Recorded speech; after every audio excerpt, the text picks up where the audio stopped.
I'd like to play, Doug, the Colleton County portion of the 911 call, which is in evidence as Defendant's Exhibit Number 9. 2021, 22 hours, 7 minutes, 9 seconds.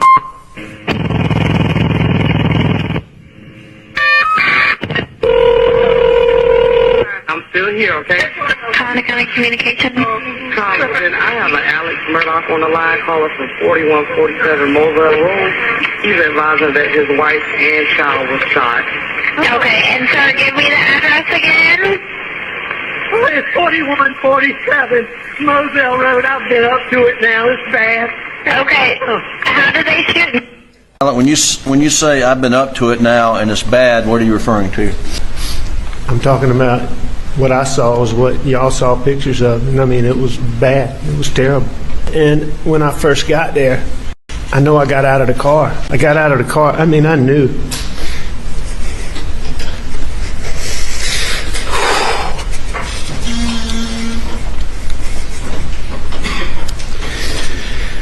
Got out of the car, but right at first, I went all the way to them. I think I ran back and that's when I called 911. And so I called 911, and while I was doing that, then is when I went to Maggie and I went to Paul. And so that's what I think I'm talking about. Keep going, please. Do it now. It's bad. Okay, how did they shoot? Did they shoot themselves? Oh, no. Hell no. Okay, and are they breathing? No, ma'am. Okay, and you said it's your wife and your son? My wife and my son. Are they in a vehicle? No, ma'am. They're on the ground out at my kennels.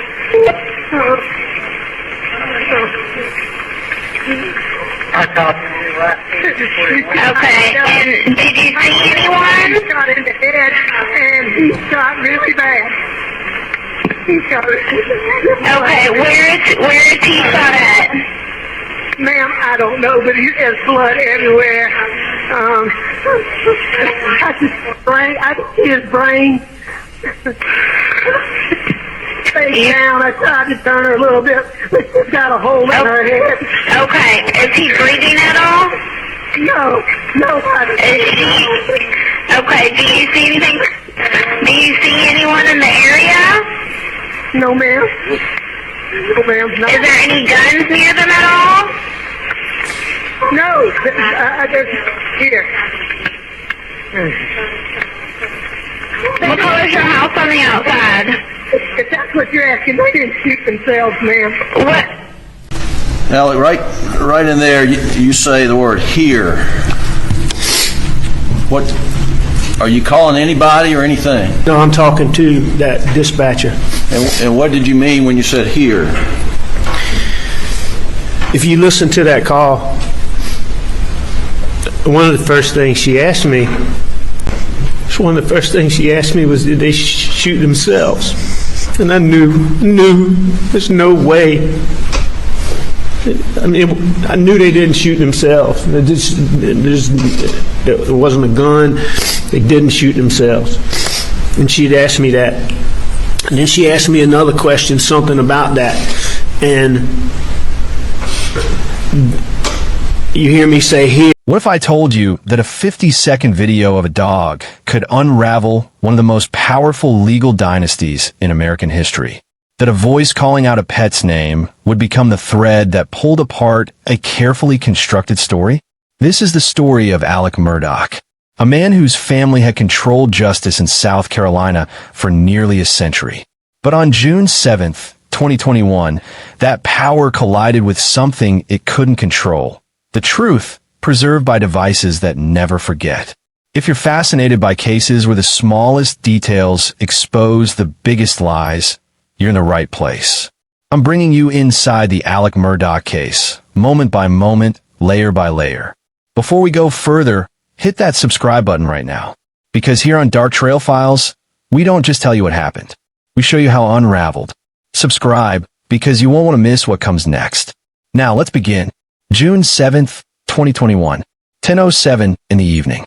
Colleton County, South Carolina. A man calls 911. His voice cracks. He's breathless. I need the police and an ambulance immediately. My wife and child have been shot badly. The dispatcher asks if they're breathing. The answer comes quickly. No, neither one of them is moving. During the trial, the jury heard this call in full. And what prosecutors asked them to listen for wasn't just emotion. It was what Alec emphasized, what he delayed, and what he revealed without meaning to. And then you hear the thing talking. I'm telling her here, and then I say something, and then you hear me say, if that's what you're asking. And I'm letting her know they didn't shoot themselves. I'm saying here, and then I give her an explanation, which you can't hear on that phone, but it's obvious to me what I'm doing.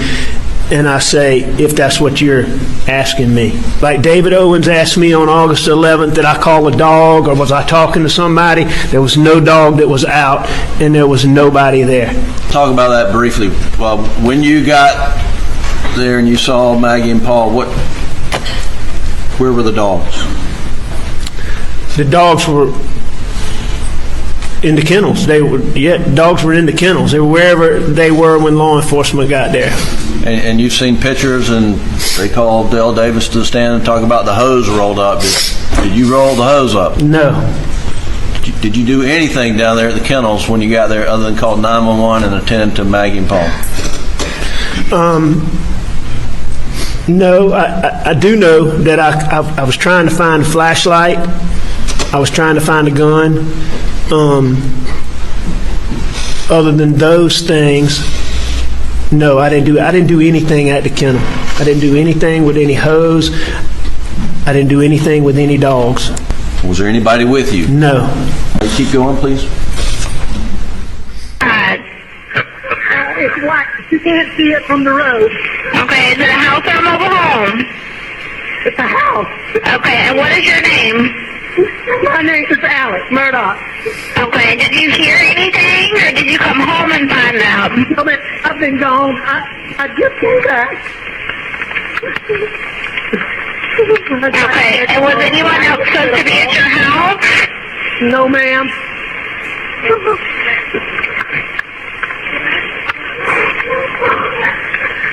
Please hurry. We're getting somebody out there to you.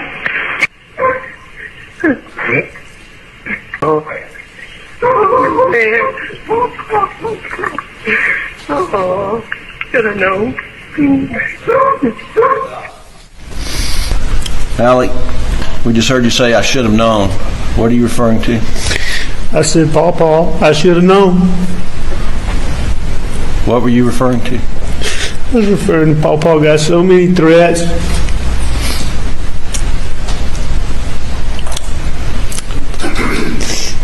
Didn't take serious. Think twice about. So I'm just telling him, Paul, I should have known. I don't specifically remember saying that, but I can clearly hear myself say that. What kind of threats did you understand Paul was receiving? I mean, Paul got the most vile threats. I mean, the stuff that was on social media, I mean, it was, you couldn't believe it. You couldn't believe it. Keep going, please, Doug. Okay, what is her name? Maggie is home. Maggie is her name? Yes, ma'am. Okay. When's the last time you talked to Maggie? Hour and a half ago, probably 2 hours ago. What?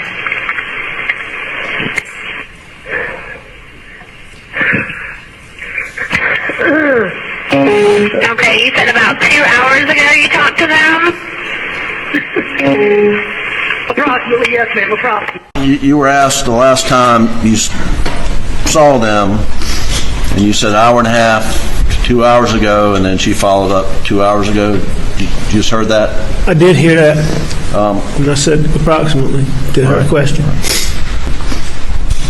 When was the last time you saw them, Maggie and Paul? right after I took the chicken from Bubba. The video we've seen is timestamp 8:44 p.m. Is that correct? That's right. So was it shortly after 8:44? It was. And then you called 911. There are records of that, but do you remember roughly 9:07 or right before 9:07? I mean, I've seen the records and seen the transcripts, yeah. And then this is, and the records of this, but this is some minutes into the conversation with 911 operators, correct? That's right. Like, Knowing everything we know now, I mean, was it roughly an hour and a half the last time you saw him? it was. That would, with the time of however long it took to get to this point, however many minutes that is 10:10 to 10, however many, you can look exactly and see what point this is and know what time it is, but it's between 10 and 10:15. And so I'd seen them around 8:45, a little bit after. The caller identifies himself immediately, before giving the address, before describing the emergency. His priority in that moment is his name, Alex Murdaugh, and with that name came weight. History, 3 generations of prosecutors, nearly 90 years of control over justice in that region. He tells the dispatcher he just got back. He'd been gone. He found him like this. But here's the first crack. Evidence would later show Alex had been on the property for over an hour before making that call. An hour. What happens in that time? The call lasts just over 7 minutes. Dogs bark in the background. His voice rises and falls. The emotion feels controlled, like a performance with emotional beats that start and stop too cleanly. The dispatcher tells him not to touch the bodies. He agrees. Units are already on the way. And then Alex does something unusual. He tells the dispatcher he needs to hang up. He has to call family. 20 minutes later, deputies arrive at Moselle Road, a sprawling 1,700-acre hunting estate. Old money, old power. When officers arrived, body cameras captured everything. And what they show is a man standing at a crime scene, directing the narrative from the very first moment. They are dead, aren't they? Just turn on those. Yes, sir. That's what it looks like. Randy. Maggie's all are dead.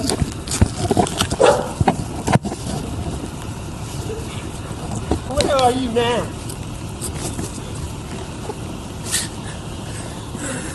All right. Yeah, the police are here now. The police are here now. Affirmative. That's my brother. Okay. When was the last time you were here with them, or talked to them, or anything like that?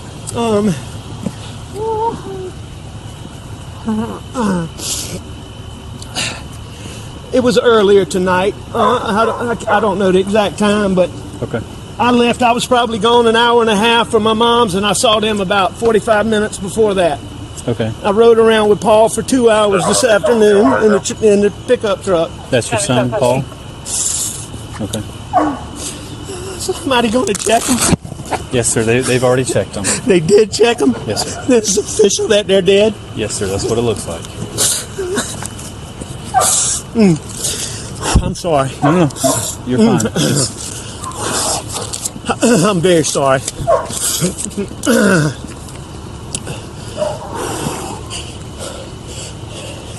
Gotta call her parents. What's her name? Her name is Maggie Murdaugh. Margaret Brandstetter Murdaugh. How you doing? What's her birthday? 9/15/68. Okay. And what's your son's first name? You said Paul? Paul Terry Murdaugh. And what's his birthday? Jason, do you have anybody 4. coming through town that could stop and pick up that tent? I see lighting off in the distance. What are they covering them up? I got some getting dressed now, Sheriff. I'll have somebody stop and grab it. Tell them they don't have to do that. They don't need to. Near the dog kennels, 2 bodies. Maggie Murdaugh, 52. Paul Murdaugh, 22. Mother and son, shot multiple times. Paul with a shotgun. Maggie with a rifle. The weapons? Never found. Alec tells officers the same story he told the dispatcher. He wasn't there. He'd been visiting his mother. When he came back, he found them. But watch where he stands. Watch what he touches and what he avoids. This is not chaos. This is a man positioning himself, controlling the scene, even as it spins out of control. One officer notes his demeanor. Another asks about his clothes. He's wearing a white shirt and shorts. Clean. No blood. No dirt. Nothing that suggests he'd been near those kennels. But earlier that day, he'd been wearing something different. Khaki pants. A seafoam green polo. The housekeeper saw him leave in that outfit that morning. She even stopped him to fix his collar. So where did those clothes go? For months, investigators worked the case. They interviewed witnesses. They processed evidence. They followed leads. They explored every possibility. Alternative suspects. Intruders. Enemies of the family. Anyone with a motive. But they kept coming back to one question that refused to be answered. Where was Alec in the moments before Maggie and Paul were shot? Alec's story never changed. He wasn't at the kennels. He was at the house. Resting. Watching television. Maybe took a short nap. He didn't see them before he left to visit his mother. That was his story. Solid. Consistent. Unwavering. He told this story to investigators. Multiple times. In formal interviews. In casual conversations. To friends. To family. To his surviving son Buster. Over and over. The same details. The same timeline. Confident. Consistent. Like someone telling the truth. And for months, investigators couldn't prove otherwise. They had phone data. They had GPS. They had witness statements. But they didn't have the one thing that could break the case wide open. Direct evidence that Alec was lying. And then, in the locked phone of a dead man, investigators found something that would shatter that story completely. Something Alec never knew existed. Something he couldn't explain away. Something that would become the single most devastating piece of evidence in the entire case. Paul Murdaugh's iPhone. Passcode 041499. His birthday. Simple. Obvious. But it took investigators months to access. They tried combinations. They used forensic tools. They attempted brute force attacks. Nothing worked. The phone stayed locked. And with every passing day, the case grew colder. Finally, in August 2021, 9 weeks after the deaths, they got in. And what they found changed everything. A video, 50 seconds long, filmed at 8:44 in the evening on June 7th. Just minutes before prosecutors believe the shootings occurred. The video was meant for Paul's friend, Rogan Gibson. Paul was taking care of Gibson's dog, Cash, at the kennels. The dog had something wrong with its tail. They'd been on the phone discussing it. Poor cell signal meant they couldn't FaceTime, so Paul decided to record a video instead. Just a simple clip of the dog so Rogan could see what was going on. Paul tried to send it via Snapchat, but the video never went through. Instead, it stayed on Paul's phone. Preserved. Waiting. It's a mundane video. Nothing dramatic. Just a young man trying to show his friend a dog's tail. Paul's voice is casual. Relaxed. He's wrestling with Cash, trying to get the dog to stay still long enough to film. Quick, Cash. Come here. The dog won't cooperate. He's got something in his mouth. A bird, maybe. Paul keeps trying. And then, in the background, you hear two other voices. Maggie's voice. Clear. Unmistakable. He's got a bird in his mouth. And a third voice. A male voice. Calling out. Bubba, Bubba. The name of one of the Murdaugh family dogs. A yellow Labrador. Paul's dog. That third voice. That's the detail that breaks the case. Because investigators need to know, who is that? They bring in experts. Audio forensics. Voice analysis. They enhance the recording. Clean up the background noise. Isolate the voices. And then they start bringing in witnesses. People who knew the family. People who'd heard those voices 1,000 times. When this video was introduced at trial, something happened. Watch Alec's face. Not when the video plays, but the moment he realizes what it means. The instant the narrative leaves his hands. Well, what time did that camera come on? At 8:44:49. Okay. And how long was that video again? It was roughly 50 seconds. And when did that video end? At 8:45:47. And you're certain about that? Yes, sir. Why are you certain about that? because I reviewed the video for looking at the length of the video. It compared it to the length of the camera time that was on. Also, too, there was data recorded in the video because it was taken with the phone that had GPS coordinates along with a description of the phone that took it. Okay. And you're telling this jury today that you're certain that that is when that video was recorded on Paul's phone? Yes, sir.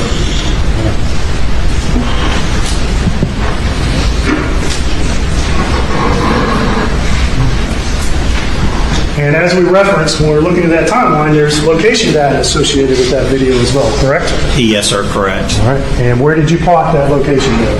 It plotted to Moselle Road to near a building that had a red roof on it. I'm going to show you what's been marked as State's Exhibit 297. You recognize it, sir? Yes, sir, I do. All right. What is that?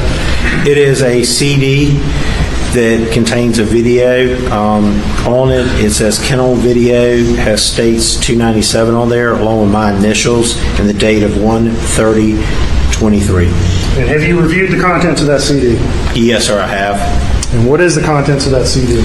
It is a video I found on Paul Murdaugh's phone. The video looks like inside maybe a kennel area with a fence around it and a dog, I believe to be a lab, where he's trying to take a video of the tail of the dog. Okay. All right. And that's what you see in that video. Yes, sir. What do you hear in the video? You hear 3 different voices in the video. You can tell because they're so different, you can tell that they're different voices. All right. Now, are any of those voices known personally to you? No, sir, they are not. Okay. This time, State would move to enter Exhibit 297 into evidence. The previous objection, Submitted over objection. All right. And at this time, the State's going to publish that video. It is not under seal.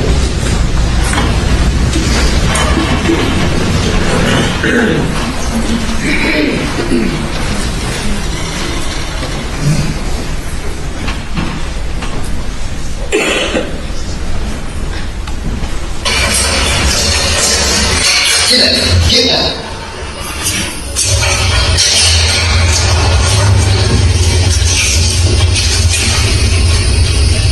Quick, Cash.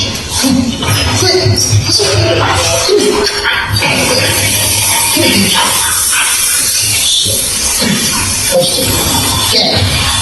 Hey, he got burgers now. Hey, brother. There's a chicken. Come here. Cash. Quick.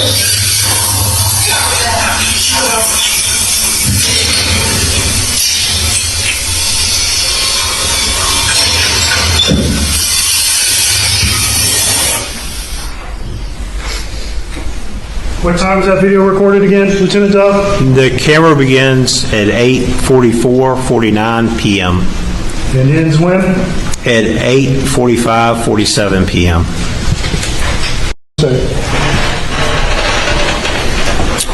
Cross-examination.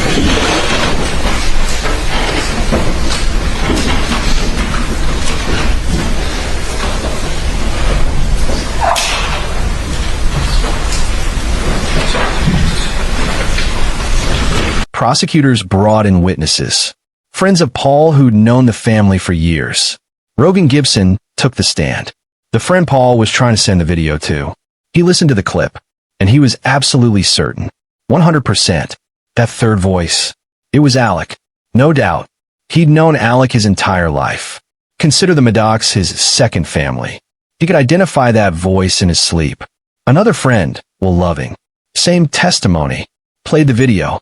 Listened carefully, and confirmed that's Alex Murdaugh's voice. Absolutely. Without question. The housekeeper, Blanca Treviate Simpson. She'd known the family for over 15 years. Worked with them daily. Heard Alec's voice countless times.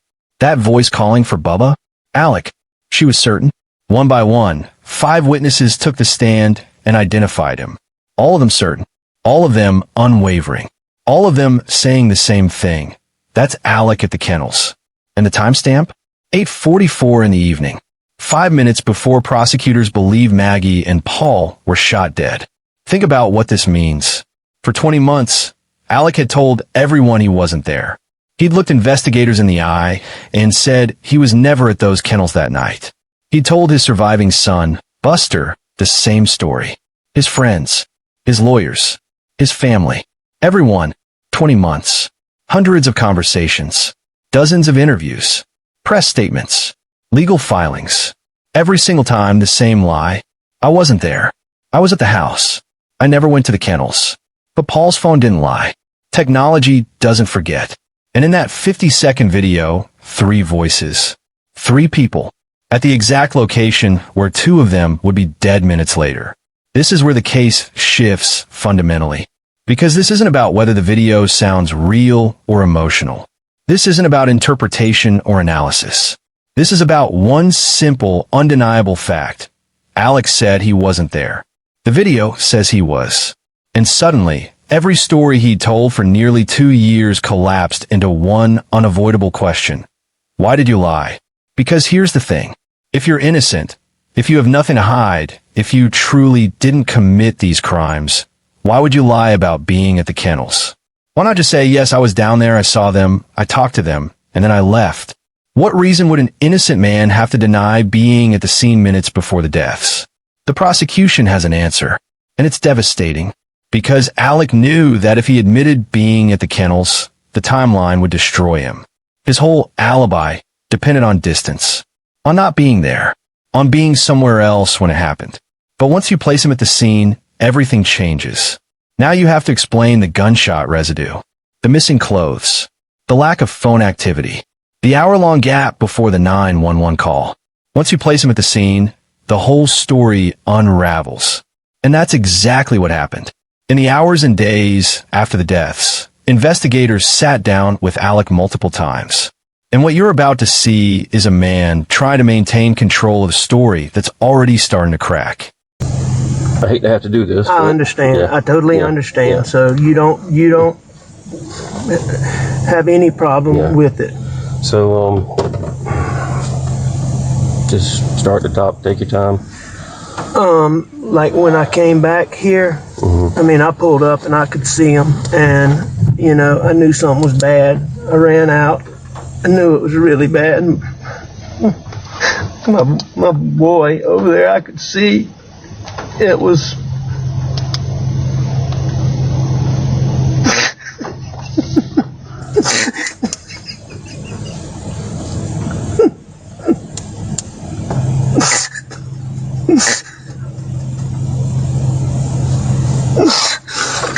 Sorry. And I could see his brain on his.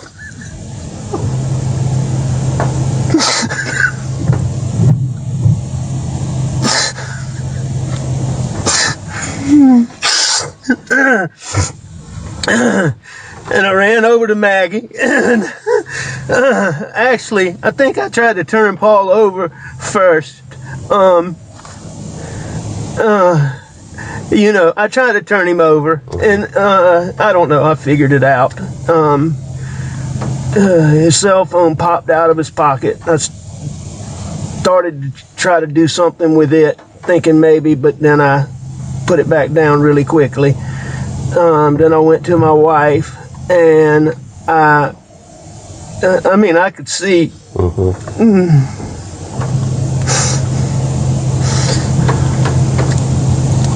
Did you touch Maggie at all? I did. I touched them both. Okay. I tried to take, I tried to do it as limited as possible, but I tried to take their pulse on both of them.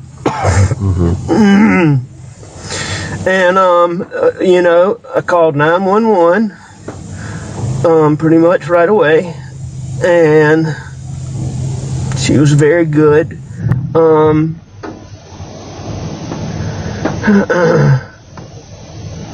I talked to her. I told her I was going to get off the phone to call some family members. I did that.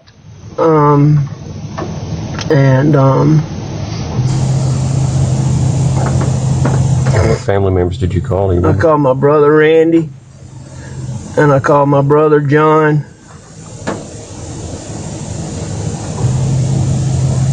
And I tried to call a little boy, a real good friend that's right around the corner from here, but I didn't get him. Okay.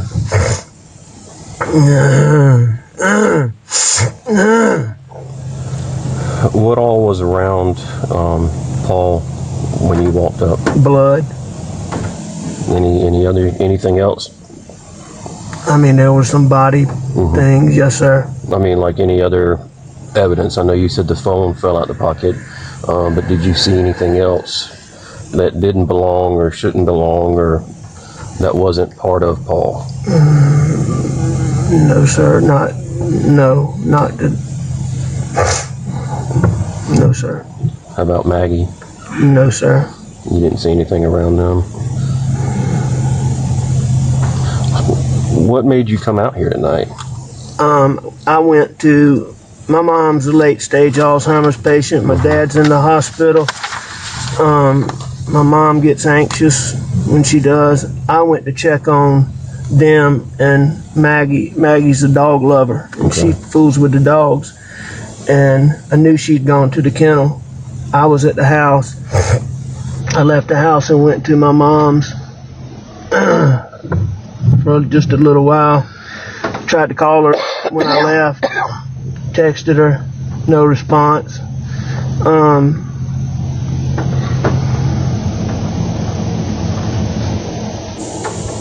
When I got back to the house was obviously nobody was in there, so I figured they're still up here fooling around. Paul was gonna be getting set up to plant. Our sunflower seeds got sprayed and died, and he was refiguring to plant the sunflower seeds. Okay. So I came back up here and I drove up and saw and called.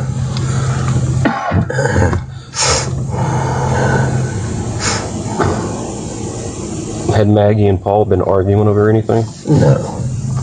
What was their relationship like? Wonderful. Wonderful. How about yours and Maggie's? Wonderful. I mean, I'm sure we had little things here and there, but we had a wonderful marriage, wonderful relationship. And yours and Paul's relationship? As good as it could be.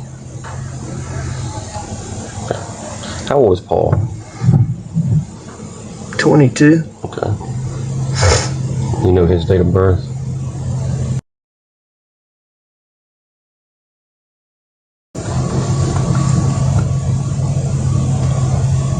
Have you talked with any of these guys tonight? Talked with Nolan, yes, sir. Is he out here? Yes, sir. Okay. I tried to call Rogan, was one of the people he's the boy that I told you lives around the corner. Okay. That's very, he's just a good, helpful young man. You mind if I open the door really quickly? Go right ahead. Do what you need to do.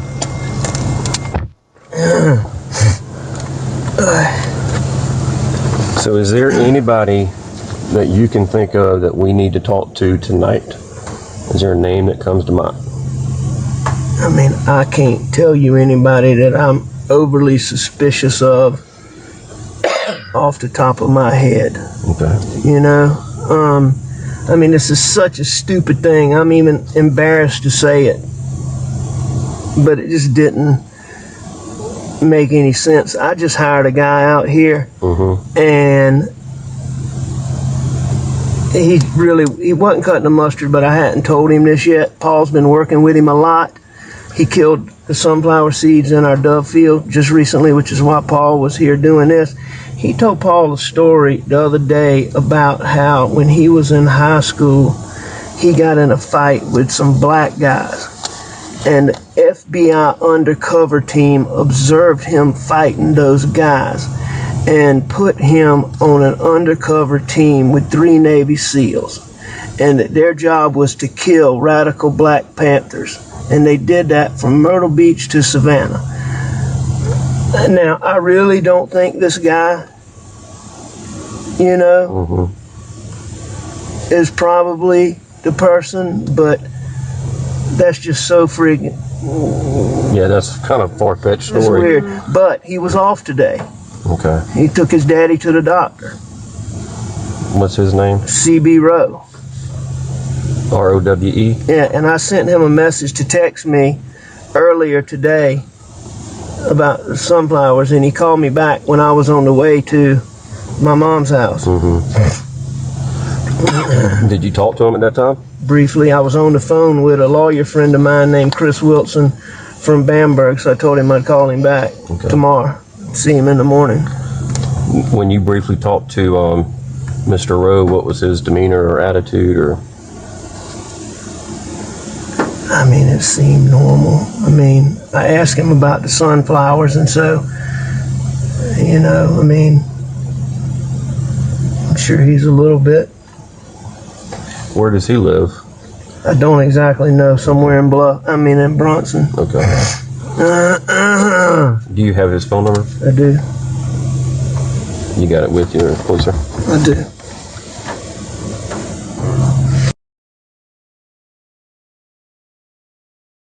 Last week, my son Paul actually,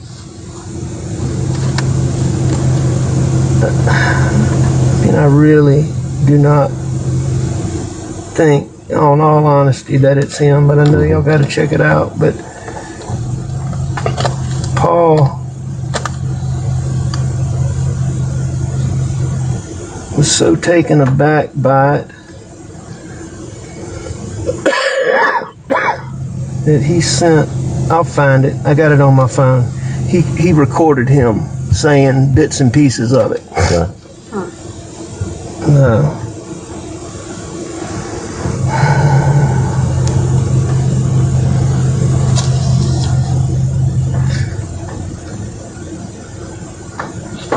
But for all his weirdness, I mean, I do think they got along pretty good. How long had he been working here? I guess about 3 or 4 pay periods, so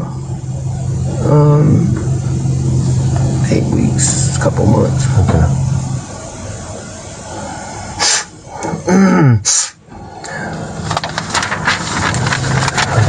Going back to the boat incident, anybody on that boat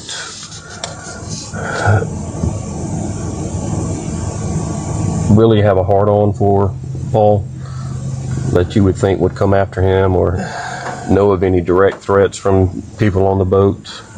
I don't know of any direct threats between any of the people on the boat specifically, but I do think there's been a small amount of yip-yap between a couple of them, but not recently. Most of this was stuff from people that Paul didn't really know. It was some people that he knew distantly, but more times than not, when I learned about it, it was somebody that he didn't know. It's like, for example, he went out in Charleston a couple months ago, came back, he got a black eye. And, he can't defend himself right now because he has these charges. So, Paul was a real tough man's man. He would just... He would defend himself, but he hadn't been... That's right, but... How was he handling that case, moving over everybody? As far as what? How was he handling it? I've never been prouder of him than the way he has handled the pressures and the adversity in that situation. I think I've told Danny that before.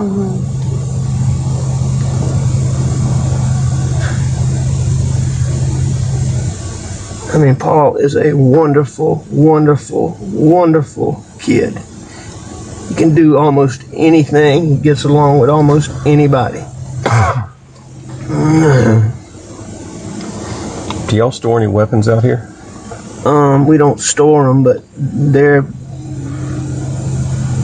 frequently out here. I need to find out if there were any out here, because I know there was a shotgun. There was a 12-gauge shotgun out here. I'll have to find out exactly when that was. I think it got put up, but I'm not positive. What did that shotgun look like? It was a camouflage. I want to say it was a Benelli or maybe a Beretta. I can't remember which brand it is.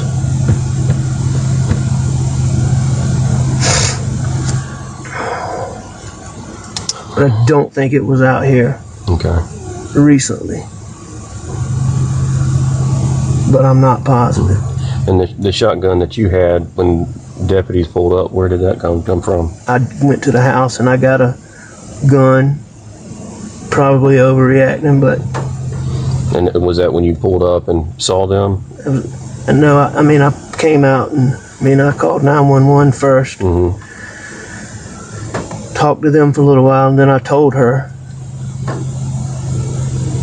You told her? That I was going to go to the house. Okay. And that I would let authorities know when they got here that I had a gun. Okay. Do you happen to have a list of all your guns? I can make one. I don't have one, but I can make one. Okay. Well, I'm just saying, so we could compare if that shotgun was out here and now it's missing. Absolutely. Try to figure that out. I know, absolutely. And I know living out here in the country, you probably have more than one or two. We do. We probably have 20, 25 guns. Yeah, shotguns, rifles, pistols. Any rifles? Yes, sir. And what kind of rifles? All kinds. Yeah. All kinds. I mean, you name it, across the board, we have them. Okay. And I mean, all of them we have are, in a hunting room in our house.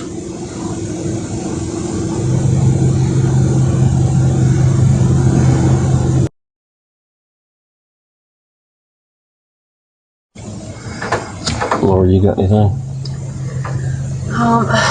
This one's hard, but when you first saw Paul, you said you tried to flip him over. Was he laying on his back or on his stomach? Just like he is. Just like he is. So you weren't able to move him. Okay. No, ma'am. Okay. And did he help Maggie a lot out here with the animals? He helped everybody with everything. Okay, so it was kind of routine for him to be out here as well in the evening? This place is his absolute passion. Okay.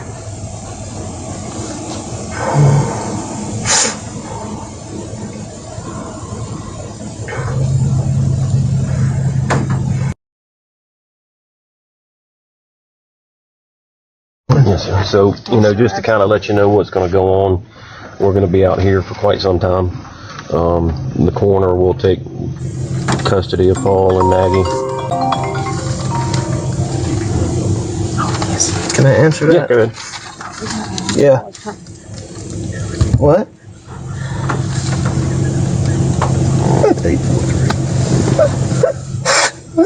No, we're finished. Let me come out there where I'll be here when he gets here. No, don't let him come up here.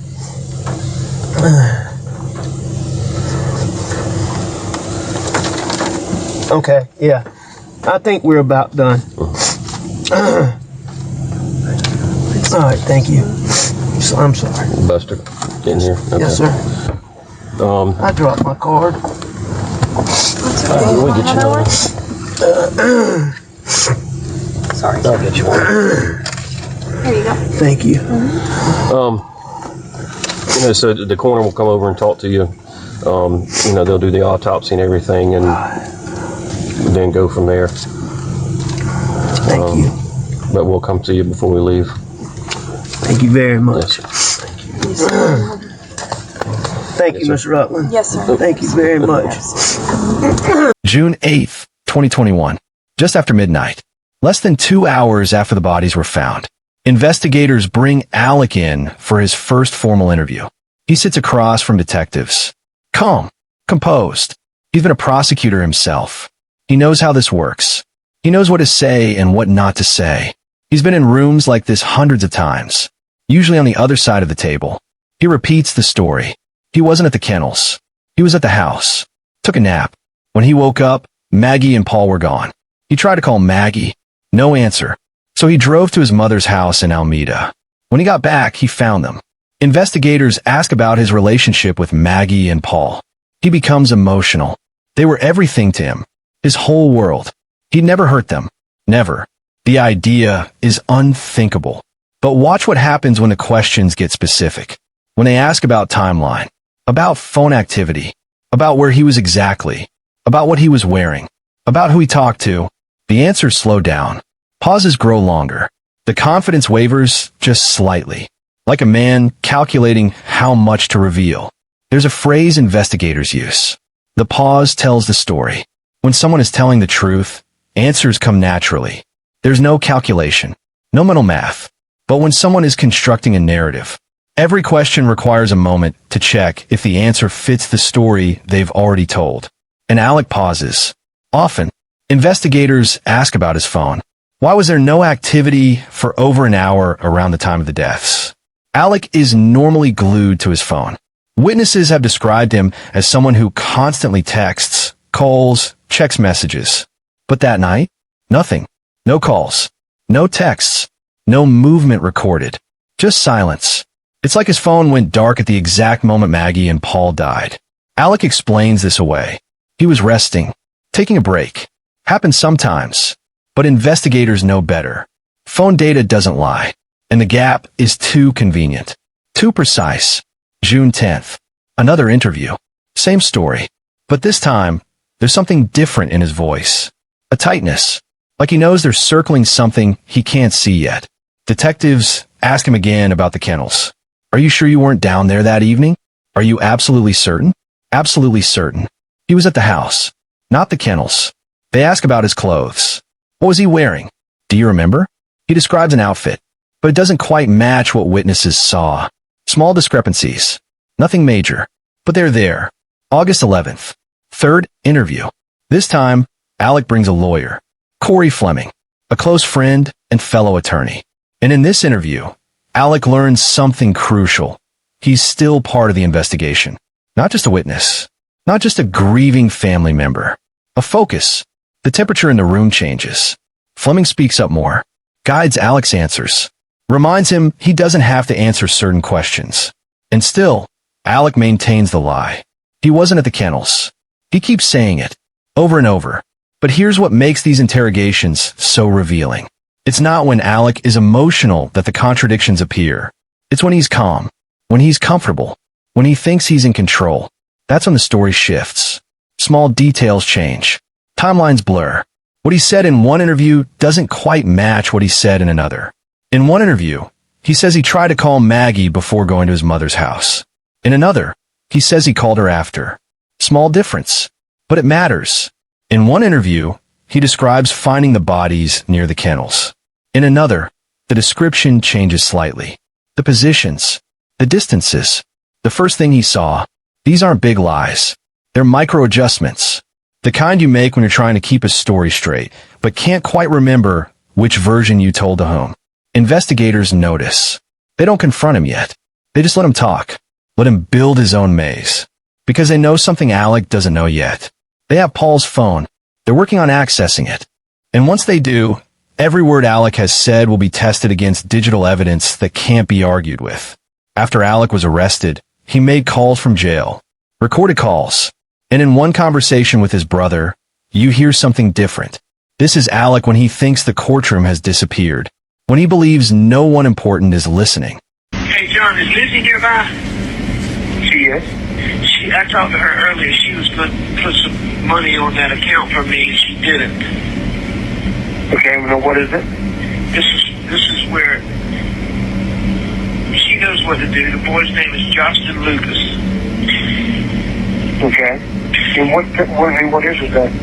It's put money on. He doesn't get canteen, so I give him some of the money, and he orders canteen. So I'm having to order thermals and all that. I'm having to order ibuprofen because I'm exercising and my knee and my shoulder. And hell, ibuprofen's $15 on there to get a week's supply. I got you. So it gives me extra canteen. I got you. He doesn't get one? No, he doesn't get any. So she put it on his account. We just did it one time. We did it last week, and I'm gonna do it one more time. Okay.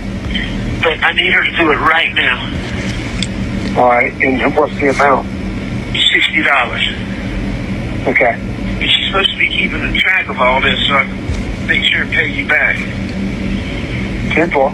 When I'll get her, she's putting these kids down right now, putting my dog down for lots of place. How long do you think she'll be? 4 or 5 minutes. Okay, because we have like, I don't know, we have like 10 minutes, 15 minutes. All right, most. Well, I'll get her right now and ask. In a jail call, the tone shifts completely. There's no emotion, no grief, no tears, just strategy, cold calculation. Alec talks about his legal situation, about money, about assets, about how things look publicly, about what people are saying, about whether his surviving son Buster is okay. But notice what he doesn't talk about. Maggie and Paul, their lives, their deaths, the loss, the absence. This is a man thinking tactically, not a father mourning his son, not a husband grieving his wife. This is someone managing a crisis, protecting his interests, worrying about the fallout. At one point in the call, Alec discusses his financial crimes, the millions he stole. He talks about it almost casually, like it's just a problem to be managed, not a moral failure, not a betrayal of clients who trusted him, just an issue that needs handling. And that contrast tells you something profound. The Alec in the interrogation room, crying about his family, that's performance. Emotion deployed strategically. The Alec in the jail call, that's calculation. Emotion removed entirely. Two versions of the same man, and only one of them feels real. This is what investigators mean when they talk about someone being more dangerous when they're calm. When emotion drops, the truth emerges. And Alec's truth is that he's been playing a role, managing perceptions, controlling the narrative. But in that jail call, for just a few minutes, the performance stops. And you see the man underneath. The one who weighs options. The one who calculates outcomes. The one who treats tragedy as a chess game. And it's chilling. January 25th, 2023. Nearly 2 years after the deaths of Maggie and Paul. The trial begins. Alex Murdaugh, once one of the most powerful attorneys in South Carolina, now sits at the defense table, accused of 2 counts of murder, 2 counts of weapons charges. The courtroom is packed. Media from across the country, true crime followers, people who'd watched this family dominate the region for nearly a century, now watching them fall. The prosecution's opening was surgical. They didn't start with emotion. They started with technology, with phones, with timestamps, with a story Alec couldn't rewrite.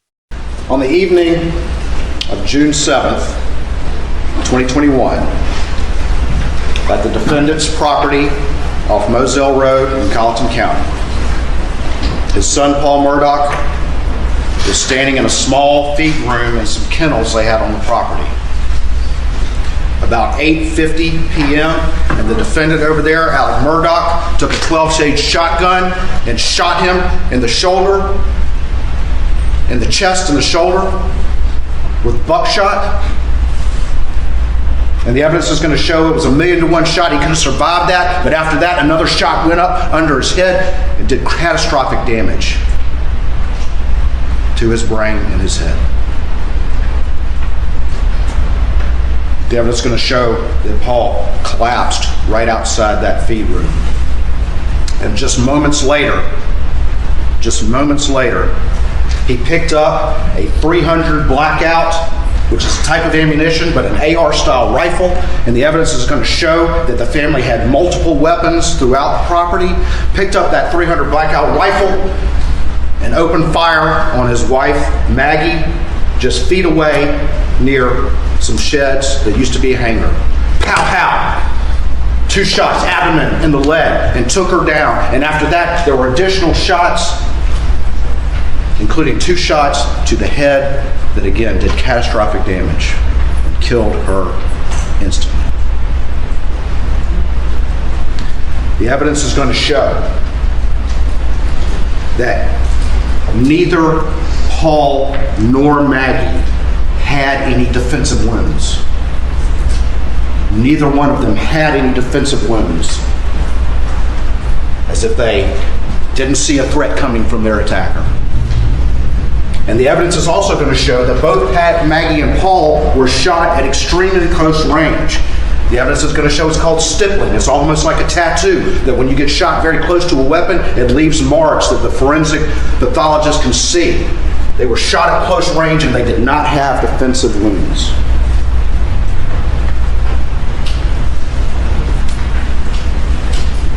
And the evidence is going to show that the defendant, Alex Murdaugh over there, told anyone who would listen that he was never at those kennels. But the evidence is also going to show from these things that every one of us, most of us carry around in our pocket, that he was there. And he was there just minutes before, with Maggie and Paul, just minutes before their cell phones go silent forever and ever. Despite what he told people, I was never at those kennels, the cell phones are going to show otherwise. The state lays out their case. It's not about bloody clothes or dramatic confessions. It's about something simpler. Digital breadcrumbs, phone records, GPS data, a video from a dead man's phone. They argue that Alec was facing financial ruin. His law firm was about to discover he'd been stealing millions for years. A lawsuit from a boating accident involving Paul was closing in. And on June 7th, everything was about to explode. So Alec made a desperate choice. The defense argues the opposite. This is a man destroyed by grief.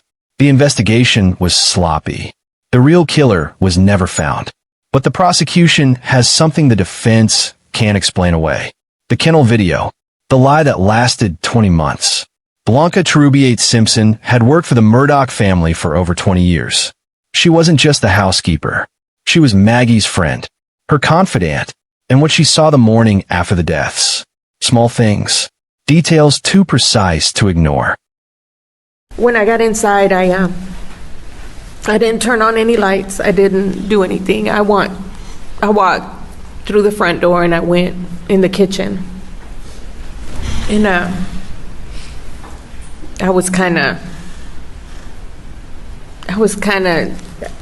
when I looked in the kitchen, I kind of just stopped in my tracks and I looked at the stove, and I was kind of, I don't know what the word is. When I looked and I noticed the stove, that there was no pots on the stove, it was kind of unusual, because usually when they ate dinner the night before, the pots usually stayed on the stove. Very, very seldom would she put, certain meals in the refrigerator. A lot of times it was just left on the stove until the next day. And the pots were not in the sink, and they were not on the stove. And then as I walked through, if you walk through the kitchen, like you're going to, from the kitchen, if you walk through the kitchen, if you go to the left, there's two freezer and a refrigerator, and the laundry room sat right there to the left. There's a back door to the back porch, and then there's the laundry room door. They're both right there.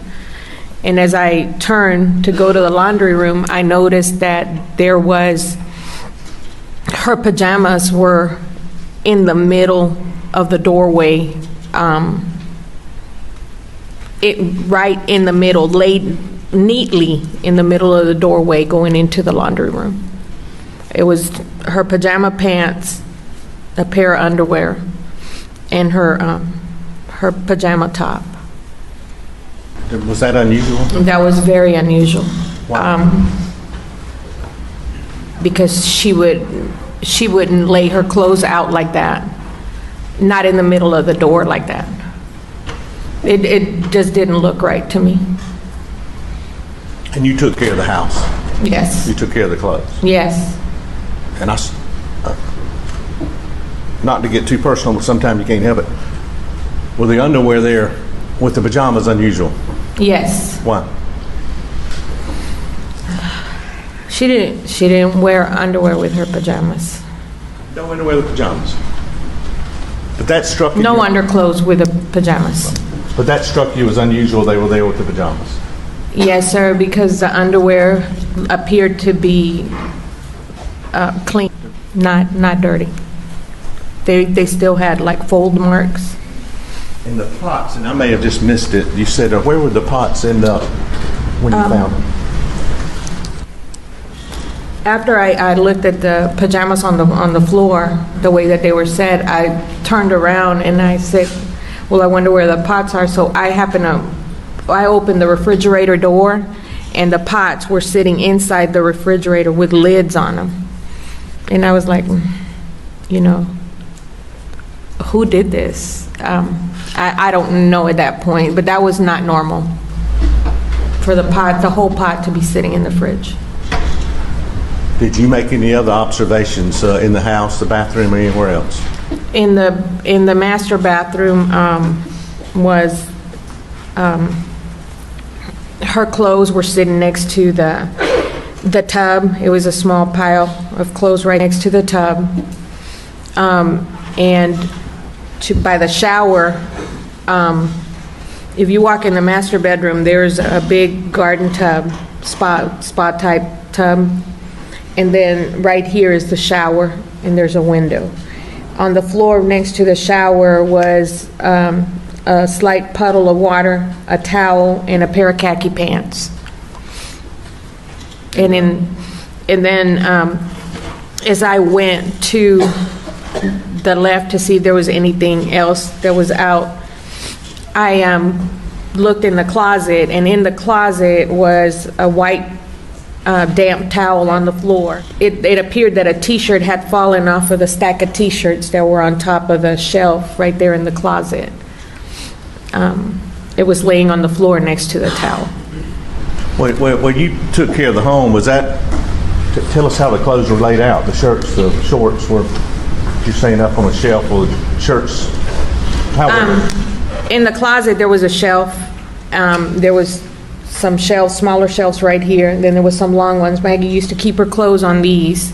And then there was a shorter one, kind of like little box-looking, you know. Alex used to keep his clothes, his belts and stuff in that.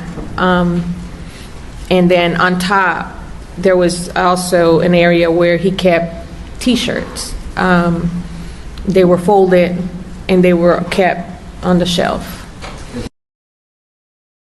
Blanca takes the stand. She's emotional. Testifying against Alec is difficult, but she tells the truth. On the morning of June 8th, Alec called her, his voice breaking. B, they're gone. They're dead. She was confused. Gone where? Then he clarified. No, B, they're dead. Blanca dropped the phone in shock. She couldn't process it. Maggie and Paul, the family she'd known for 2 decades, dead. Alec asked her to come to the house, to clean it up the way Maggie would want it. People would be stopping by, bringing food. He wanted everything to look the way Maggie would like it. When Blanca arrived at Moselle, things felt wrong from the moment she walked in. The house should have been in disarray. After all, a family had just been shattered. People had been in and out. Investigators, friends, family members. But instead, things were too orderly, too arranged. Pots from dinner the night before were in the refrigerator with lids on. This was unusual. The family always left the pots out on the stove for Blanca to clean the next day. That was the routine. Always. But someone had put them away.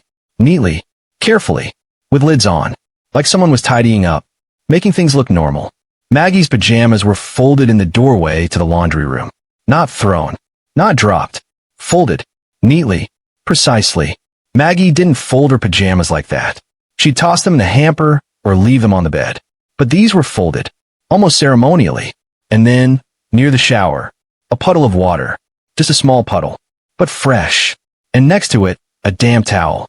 And a pair of khaki pants. Someone had showered. Recently. Hours after the deaths. While the bodies were still at the kennels being processed. Someone had come back to this house and showered. Blanca picked up the pants and washed them. She didn't think anything of it at the time. She was there to clean. That's what she did. But later, those khakis would matter tremendously. Because they were the same khakis Alec had been wearing that morning when he left for work. Blanca remembered because she'd stopped him at the door to fix his collar. She'd touched that shirt. That seafoam green polo. Those khakis. And those same khakis appeared in a Snapchat video Paul filmed earlier that evening. A video time-stamped at 7:39 in the evening. Alec and Paul together. Alec in khakis and that seafoam polo. But when deputies arrived at the crime scene at 10:30 that night, Alec was wearing shorts and a white shirt. Clean, pressed, no trace of the kennels, no blood, no dirt, no gunshot residue, nothing. So when did he change? And were the clothes he was wearing at 8:44 in the evening when Paul filmed that kennel video? The prosecution never found those clothes. They searched. They looked everywhere. But the seafoam polo and khakis? Gone. Vanished. Blanca also testified about Maggie's state of mind in the weeks and days before her death. This testimony cut deep because it revealed the cracks in the Murdaugh marriage that most people never saw. Maggie was worried, anxious. There was a lawsuit demanding $31 million from the family. A lawsuit tied to the boating accident that killed a young woman named Mallory Beach. Paul had been driving, drunk, and the Beach family wanted justice. They wanted accountability. Maggie told Blanca she was terrified. "We don't have that kind of money," she said. "If I could give him everything I have and make this go away, I would do it in a heartbeat. I'll start over. We'll start over. I just want it gone." But more than the money, Maggie was worried about something else. The truth. She told Blanca she felt Alec wasn't being honest with her. About the lawsuit. About the finances. About what was really happening. "He doesn't tell me everything," Maggie confided. That phrase haunts this case. Because it suggests Maggie knew. Maybe not the full scope of Alec's crimes. Maybe not the millions he'd stolen. But she knew something was wrong. She could feel it. On the day of the murders, Maggie texted Blanca. She was at the family's beach house in Edisto. She sounded disappointed. Alec wanted her to come to the Moselle property. She didn't want to go. She liked being at Edisto. She was overseeing renovations, planning a 4th of July celebration. She wanted to stay, but Alec insisted. He told her to come home. He told Paul to come too. So Maggie went, and Paul went. And hours later, they were dead. Think about that. On the last day of her life, Maggie didn't want to go to Moselle. She would have preferred to stay at the beach. But Alec asked her to come, and she did, because she trusted him, and that trust cost her everything.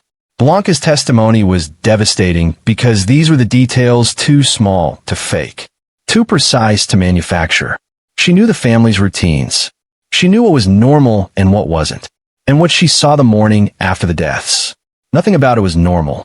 The folded pajamas, the stored pots, the damp towel, the missing clothes. These are the breadcrumbs of someone cleaning up, someone managing a scene, someone making sure everything looks right before the world comes looking. Not the actions of someone in shock, not the actions of someone destroyed by grief, the actions of someone in control, even after everything fell apart.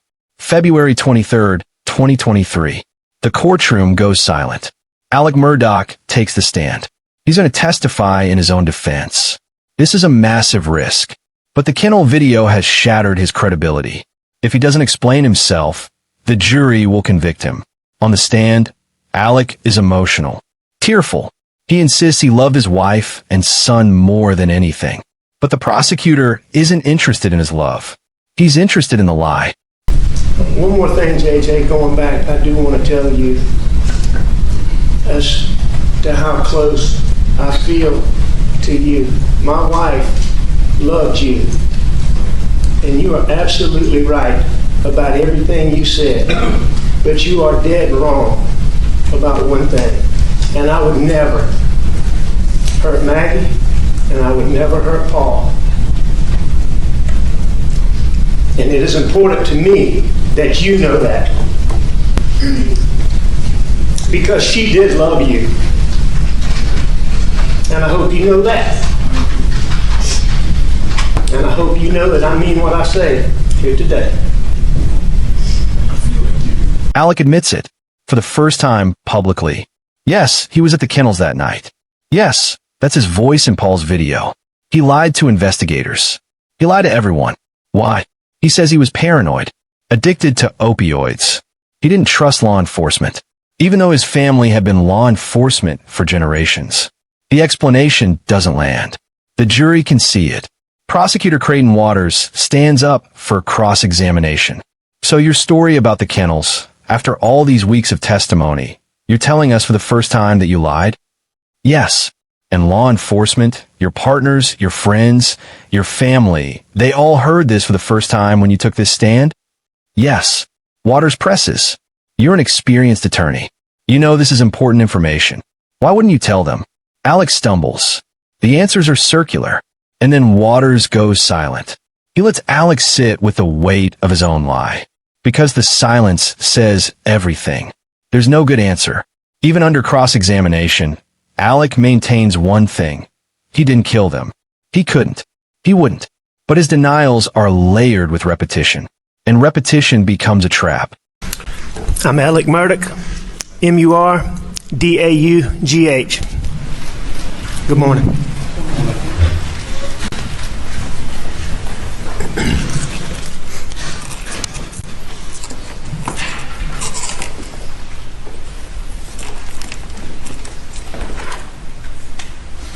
Mr. Murdaugh, on June 7th, 2021, did you take this gun or any gun like it and shoot your son Paul in the chest in the feed room at your property off Moselle Road? No, I did not. Mr. Murdaugh, did you take this gun or any gun like it and blow your son's brains out on June 7th or any day or any time? No, I did not. Mr. Murdaugh, if you take a 300 blackout, such as this, and fire it into your wife Maggie's leg, torso, or any part of her body? No, I did not. Did you shoot a 300 blackout into her head, causing her death? Mr. Griffin, I didn't shoot my wife or my son anytime. Ever.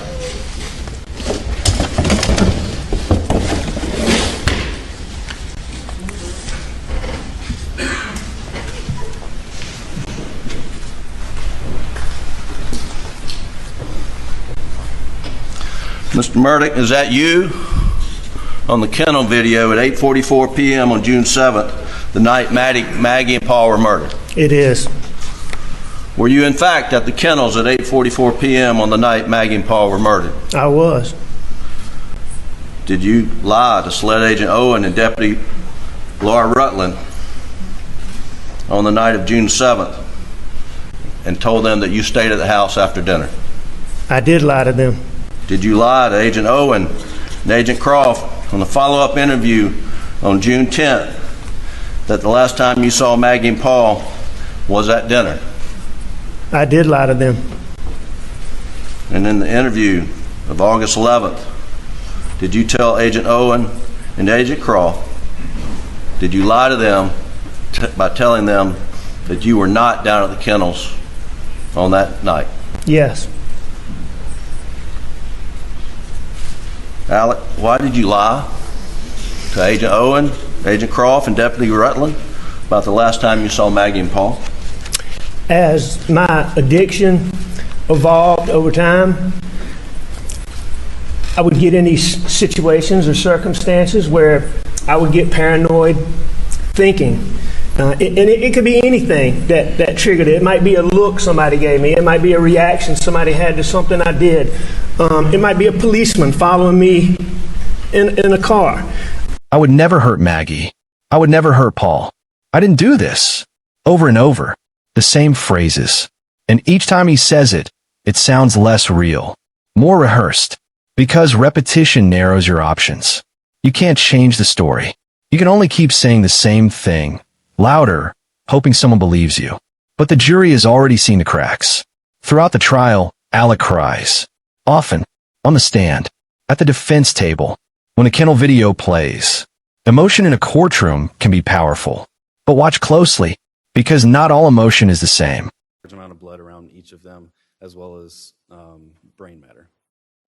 Did you ultimately have a conversation with Mr. Murdaugh when you were out there? I did.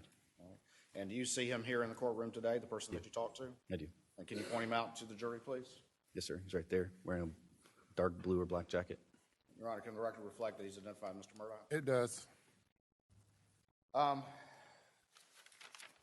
When you ultimately approached Mr. Murdaugh, what's the first thing that you did? The first thing I did was ensure that he did not have any weapons on him. That's standard procedure for arriving on a scene like that. Any kind of weapons that are anywhere on the scene, I want to be aware of just so I can know whether they're there or not, and if they are there, who has access to them at any point.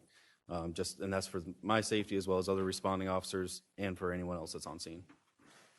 Did Mr. Murdaugh give you any possible explanation for this when you approached him? His immediate reaction was to start telling me about an incident that had happened with his son.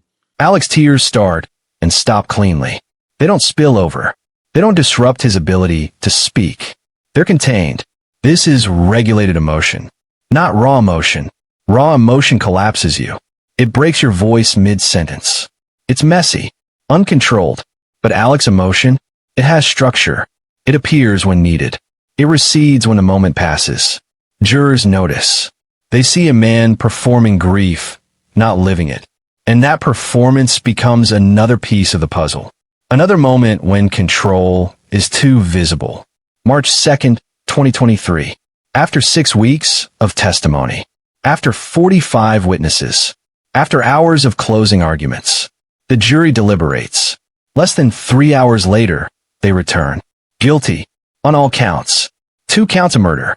2 counts of weapons charges. Alex Murdaugh shows no reaction. He sits still, staring ahead. Outside, reporters swarm. Paul's friend speaks to cameras. I'm glad they saw through his lies. But there's something missing from all the relief and closure. The weapons were never found. Alex never confessed. The exact sequence of events that night remains partially unknown. What we do know is this. A 50-second video of a dog destroyed a 20-month lie. Technology preserved what a man tried to erase. Alex Murdaugh was sentenced to 2 consecutive life sentences without the possibility of parole. He's currently serving those sentences in a maximum security prison in South Carolina, in an undisclosed location separate from the general population. But the story didn't end there. In November 2023, Alex pleaded guilty to 22 federal charges related to financial crimes. Money laundering, wire fraud, bank fraud. He was sentenced to 40 years in federal prison to run concurrently with his murder sentences. Even from prison, Alex continues to fight. His lawyers filed an appeal, arguing that the trial was unfair. They claimed the court clerk, Becky Hill, tampered with the jury, made comments to jurors that influenced their verdict. In January 2024, a judge denied the motion for a new trial. But in August 2024, the South Carolina Supreme Court agreed to hear the appeal. Then, in May 2025, Becky Hill was arrested and charged with felony misconduct and perjury. She'd shown sealed crime scene photos to a reporter. She'd lied under oath. Hill pleaded guilty in December 2025. Now, Alex's lawyers are arguing this misconduct justifies a new trial. The South Carolina Supreme Court is scheduled to hear oral arguments on February 11th, 2026. Will Alex get a new trial? It's unlikely. Multiple jurors testified that Hill's comments didn't change their verdict. The evidence against Alex, particularly the kennel video, was overwhelming. But the legal battle continues. Because this is what power looks like when it falls. It doesn't go quietly. Here's what this case teaches us. It's not about bloody evidence or dramatic confessions. It's about the small moments. The digital breadcrumbs. A video taken by a son who wanted to show his friend a dog's tail. A timestamp that proved a lie. A voice that couldn't be erased. Alex Murdaugh spent 20 months building a story. Repeating it. Refining it. Making it sound real. But Paul's phone told a different story. One that couldn't be rewritten. Technology doesn't perform. It just records. Maggie and Paul Murdaugh were 52 and 22 when they died. Their lives ended in violence. But their story, their truth, was preserved by the very devices meant to capture ordinary moments. That's the lesson. You can control a lot. You can manage a scene, direct a narrative, perform emotion, but you can't control everything. And the moment you lose control, that's the moment the truth steps forward. For Alex Murdaugh, that moment came on a 50-second video of a dog named Cash. And it changed everything. If this deep dive into the Alex Murdaugh case showed you something you hadn't seen before, then you need to stay with Dark Trail Files. Because we're just getting started. We go deeper than the headlines. We find the moments where cases turn, where control disappears. Subscribe right now. Hit that notification bell. This is Dark Trail Files, where we don't just tell the story. We show you how it unraveled. Thank you for watching. And remember, the truth doesn't need to be loud. It just needs to be preserved. See you in the next one.